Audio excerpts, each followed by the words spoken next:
you're pushing your arms away from your body like so, and if you went straight out like this, like I'm showing you, which is not correct, by the way, you want to actually push away on a 45-degree angle, which we cover in depth in those two modules, this way. But what I'm trying to show you is what's called tricep extensor action.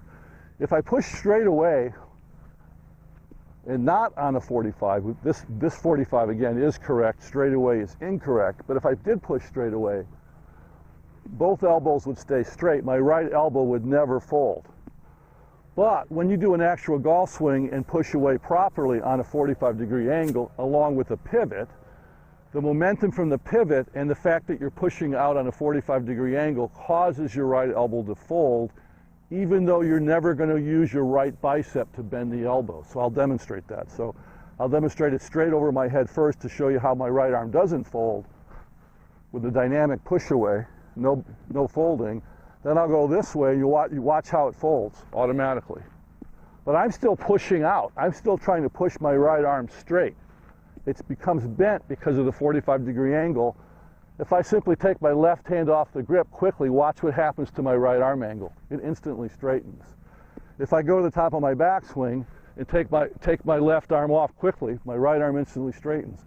For almost everybody at home watching this, unless you're already a very good striker of the golf ball, if you took your left arm off, you'd be like this, right? You'd bend. If you took your left arm off, your right arm would bend more because you're pulling in actively with your right bicep, which is wrong, like starting a lawnmower, that's wrong. The pros don't do this with the right arm in the backswing. They do that. They make that motion, okay?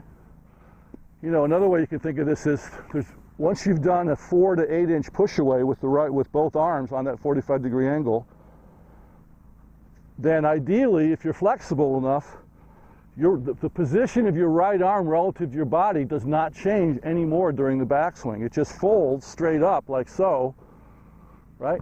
And it stays there in that position. So I'll just freeze my right arm like I would normally after I've done that, and just rotate my body. And the position of my right elbow relative to my body is the same, right? It's the same. I'll just go back. I'm going to freeze my arm so it can't move relative to my body, and you'll see how it's in the same position. So think how much more simple the golf swing is. If all you do is start with your right elbow just, pretty close to just maybe 2 inches in front of your belly, push it away 4 to 8 inches, let it fold, right? It just makes the swing a lot easier. But if you're going to be going like this with your right elbow, lifting your right arm way up toward the sky, or pulling in, or pulling around, then you're stuck behind your body. Your rib cage is blocking your arm motion on the forward swing. So you just have to go here, let it fold. People always ask me, how come you can hit the ball so well with one hand? I go, well, because I've taught my right elbow to behave, right? My right elbow is hardly doing anything. It hardly moves. It moves a few inches.